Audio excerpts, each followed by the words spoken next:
आज पहिल्या प्रथम मी RSSला धन्यवाद देऊ इच्छितो, कारण त्यांनी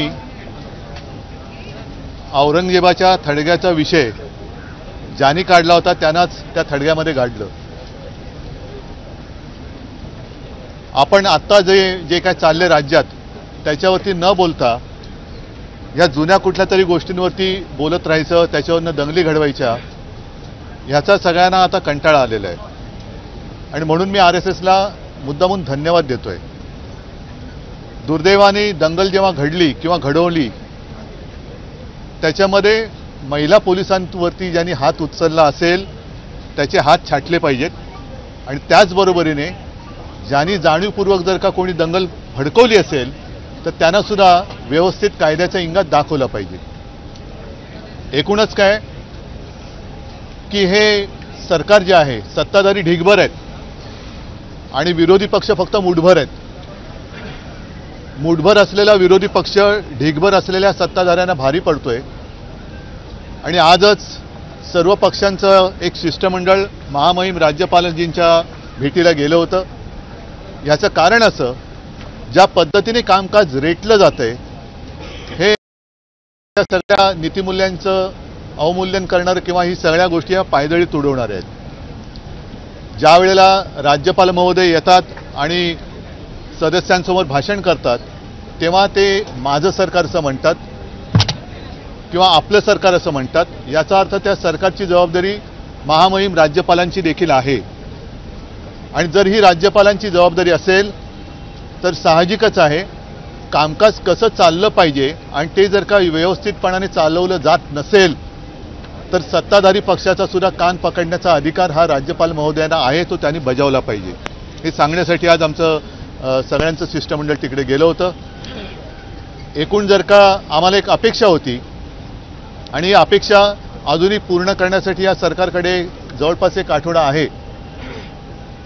हे बहुमताचं सरकार सत्तेत आल्यानंतर सर्वांना वाटलं होतं की आता आपल्या राज्यासमोरचे प्रश्न हे चुटकीनुसार सुटतील, म्हणजे शेतकऱ्यांची कर्जमुक्ती होईल, लाडक्या बहिणींना ताबडतोब 2100 रुपये मिळायला लागतील, खून बलात्कार इतर काही भ्रष्टाचार या गोष्टी थांबतील, पण तसं काही होताना दिसत नाहीये। योगायोग एक असा विचित्र दिसतोय की बऱ्याच वर्षांनंतर नागपूरमध्ये जातीय दंगल झाली। नागपूर, मी गेल्या वेळेला आपल्याशी बोललो होतो, त्याही वेळेला बोललो होतो, आज परत बोलतोय की RSSचं मुख्यालय आहे जिथे आता 30 तारखेला मला वाटतं पंतप्रधान भेट देत आहेत। गडकरींचा गड आहे, माननीय मुख्यमंत्र्यांचा तर तो होमपीच आहे। अशा या होमपीचमध्ये किंवा होमपीचवर जातीय दंगल घडवली गेली, जातीय दंगल झाली। औरंगजेबाचा थडगा आहे छत्रपती संभाजीनगरमध्ये, महाराष्ट्रामध्ये कुठेही त्याचे तसे पडसाद न उमटले नाहीत, पण नागपूरमध्ये घडलं। एका बाजूला अधिवेशन सुरू असताना पंतप्रधानांची भेट तिकडे नियोजित असताना नागपूरमध्ये नेमकी दंगल कोणी घडवली हाही एक संशोधनाचा विषय आहे। नागपूरमध्ये दंगल घडते आणि त्याच अधिवेशनात, म्हणजे ज्या काळात ही दंगल घडली त्याच अधिवेशनात भारतीय जनता पक्षाचे आमदार एकूणच नगरविकास आणि ठाणे महापालिकेतला, ठाणे शहरातला भ्रष्टाचाराचा सगळा कारभार हा चव्हाट्यावरती आणतायत। म्हणजे नेमकं भांडणी दंगल आहे तरी कोणाची, हाही एक विचार करण्यासारखा विषय की याच्यामागे हा निव्वळ योगायोग आहे का की नागपूरमध्ये बऱ्याच वर्षांनंतर दंगल घडते आणि सत्ताधारी पक्षातलेच लोक हे ठाण्यातल्या आणि त्यांच्या नगरविकास खात्यातल्या भ्रष्टाचाराची सगळी लक्तरं बाहेर काढतायत। हा योगायोग हा सुद्धा एक पाहण्यासारखा आहे किंवा अभ्यास करण्यासारखा आहे। मला असं वाटतं की हे सरकार अपयश लपवण्यासाठी एक एक गोष्टी करायला बघते आणि त्याच्यात ते अधिकाधिक अपयशी होत चाललेलं आहे। या सरकारच्या कारभाराचे ढिंडोडे हे दिवसागणिक सगळ्यांसमोर येत आहेत आणि ते केवळ काहीतरी वेळ मारून न्यायची म्हणून यांचा हा कारभार चाललेला आहे। बाकी याबद्दल कदाचित मी येत्या काही दिवसात आणखीन विस्ताराने बोलेन, पण तूर्त मला असं वाटतं की आता तरी ही सगळ्यांची दिशाभूल करण्याचा जो काय प्रयत्न सुरू आहे, थडगी उकरायची, आणखीन काय काढायचं, ह्या सगळ्या गोष्टी थांबून जनतेने तुम्हाला जर खरंच बहुमत दिलं असेल, ज्याच्याबद्दल संशय आहे, लोकच विचारतात की असं कसं झालं, पण जर का जनतेने खरंच बहुमत दिलं असेल तर ते बहुमत सत्कारणी लावा, कारण संधी परत परत मिळत नसते। संधी मिळालेली आहे तर त्याचं सोनं करा, त्याचा चिखल करू नका, एवढंच सत्ताधारी पक्षाला माझं म्हणणं आहे.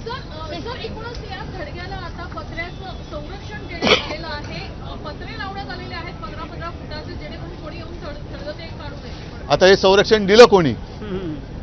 हे संरक्षण दिलं कोणी? आणि मग जे उखडा म्हणणार आहेत ना, एकदा काय आम्ही तुम्हाला कालच बोललोय, परवाच बोललोय, उखडाचं तो उखडून टाका.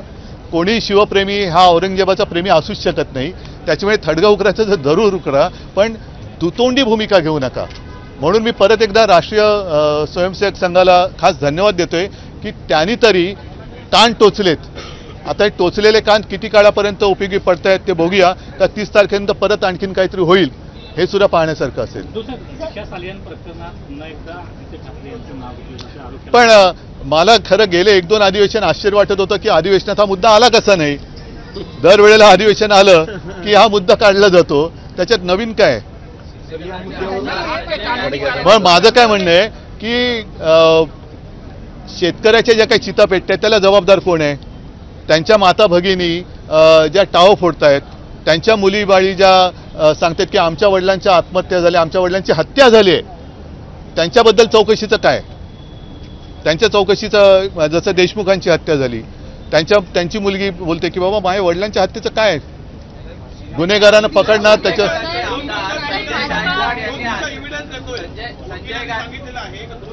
कोणी ठीक आहे ना, ठीक आहे ना, देऊ द्या ना, द्या ना, मग द्या ना. पण हा विषय कोर्टात चाललेला आहे, द्या ना कोर्टात काय ते ठीक आहे. संजय गावडकर उद्या कुठल्या पक्षनेत्यांना विचारता प्रश्न? नाही नाही, त्यांनी चांगलं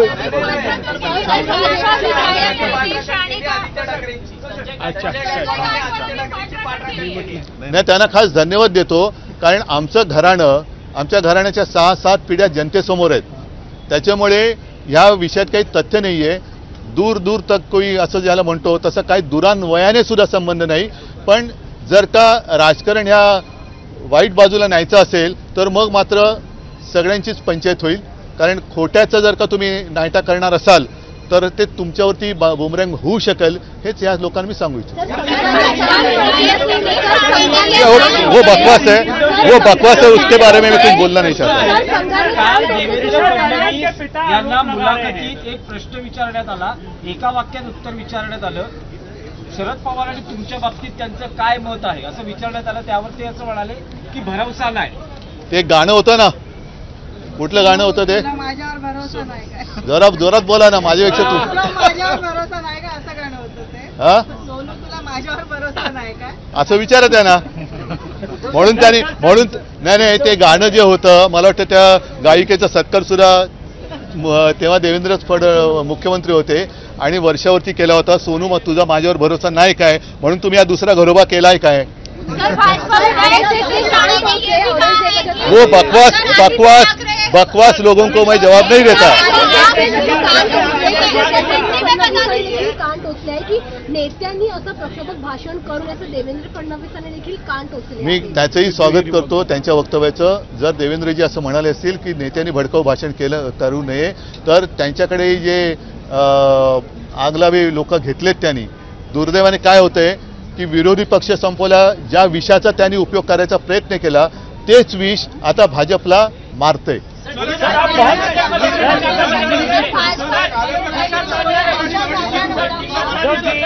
आप बहुत ही रेप्यूटेड परिवार से आते हैं.